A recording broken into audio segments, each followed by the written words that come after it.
सुबह की नरम रोशनी गलियों पर बिखर रही है। बच्चों की खिलखिलाहट हवा में गुनगुनाहट भर रही है। धीरे धीरे मंजर एक पुराने सुकून भरे घर पर रुक जाता है। अयान, उम्र 25 बरस, अपने हाथ में एक छोटा सा गिफ्ट लिए थोड़ा नर्वस पर खुश दिख रहा है। दरवाजा खटखटाता है। दरवाजा खुलता है।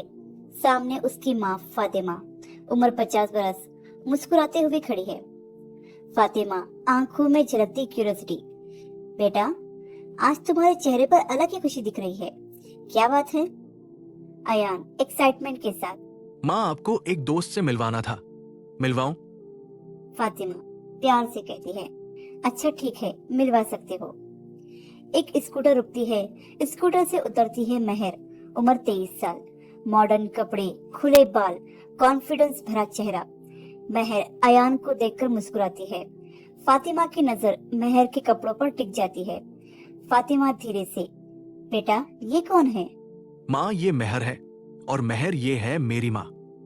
महर हाथ बढ़ाते हुए, अस्सलाम वालेकुम आंटी। वालेकुम अस्सलाम। एक पल खामोशी के बाद फातिमा फिर से कहती है, बेटा क्या तुम हमेशा ऐसे ही कपड़े पहनती हो?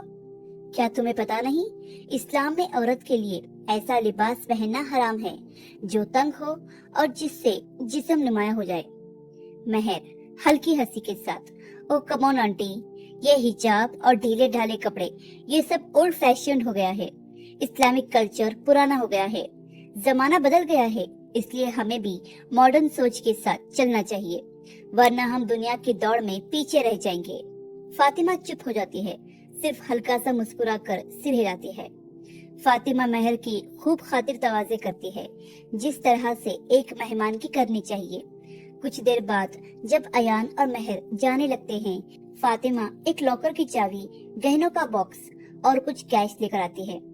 बेटा, ये मेरे पास कुछ कैश और गहने हैं, तुम जाते हुए इसे बैंक के लॉकर में रख देना, सेफ रहेंगे।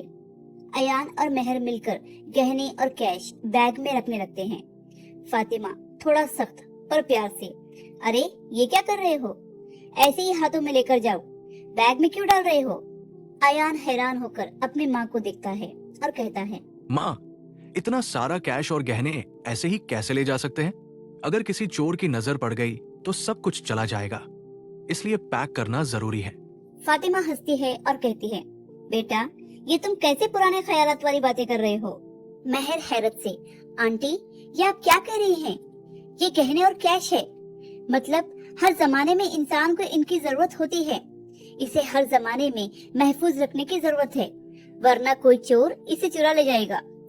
फातिमा हल्का सा मुस्कुराती है और फिर नर्म लहजे में समझाती है, बेटा जिस तरह से तुम समझती हो कि गहनों को महफूज रखना जरूरी है, उसी तरह से औरत को भी अल्लाह सुब्हान व तआला ने अनमोल बनाया है। उसकी हिफाजत के लिए पर्दे का हुक्म दिया गया है। पर्दा एक तोहफा है, इज्जत और हिफाजत का जरिया है। जमाना चाहे कितना भी बदल जाए, हिजाब कभी ओल्ड फैशन नहीं हो सकता और ना ही अल्लाह सुब्हान व तआला के अहकाम बदल सकते हैं। महर रुक जाती है, उसके चेहरे का रंग बदल जाता है, एक शर्म और सोच दोनों एक साथ। उस वक्त उसे याद आता है कि उसकी अम्मी जब भी हिजाब पहनकर घर से बाहर निकलती थी तो उनके चेहरे पर एक अलग ही नूर होता था। महर को याद आता है कि कैसे उसकी अम्मी हमेशा कहती थी, बेटी हिजाब सिर्फ पर्दा नहीं बल्कि औरत की हिफाजत और उसकी इज्जत की निशानी है। उसे महसूस होता है कि हिजाब पहनकर उसकी अम्मी खुद को कितना सेफ समझती थी और उनके अंदर एक अलग ही कॉन्फिडेंस होता था। महर फातिमा के हाथों को पकड़े हुए आंखों में नमी लिए हुए कहती है, आंटी मैं शायद अब तक गलत सोचती थी, आपकी बातों ने मुझे जगा दिया। मैं अब समझ रही हूँ कि हिजाब औरत की इज्जत के लिए कितना जरूरी है। हिजाब तो औरत के लिए फख्र है, ना कि शर्म। और उन दोनों को देखकर अयान मुस्कुराता है और अपनी अम्मी पर फख्र महसूस करता है। फातिमा दुआ देते हुए, बेटी हमारी दुआ है तुम्हारी जिंदगी में इज्जत और सुकून हो। अल्लाह सुब्हान व तआला का हुक्म इंसान की भलाई के लिए होता है। कीमती चीज हमेशा महफूज रखी जाती है और औरत से ज्यादा कीमती और क्या हो सकता है। जमाना चाहे बदल जाए, अल्लाह सुब्हान व तआला के अहकाम कभी नहीं बदलते। सूरह अन-नूर آیت نمبر 31۔ اور کہہ دو مومن عورتوں سے کہ وہ اپنی نظر نیچے رکھیں، اپنی شرمگاہ کی حفاظت کریں، اپنی زینت ظاہر نہ کریں سوائے اس کے جو خود سے ظاہر ہو جائے، اور وہ اپنا دوپٹہ یعنی خمر سے اپنے سینے کو ڈھانک دے، اپنی زینت کو نہ دکھائے سوائے اپنے شوہر یا انہی کے سامنے جن کے لیے اللہ نے رخصتی دی ہے۔ پیارے دوستوں، امید ہے یہ کہانی آپ کو پسند آئی ہوگی۔ کہانی پسند آئی ہو تو لائک اور سبسکرائب ضرور کریں، اور ہمیں کمنٹ کر کے بتائیں کہ آپ کو یہ کہانی کیسی لگی۔ آپ کا کمنٹ ہمارے لیے موٹیویشن ہے، اور اس ویڈیو کو صدقہ جاریہ کی نیت سے زیادہ شیئر کریں۔ جزاک اللہ خیرن کثیرا۔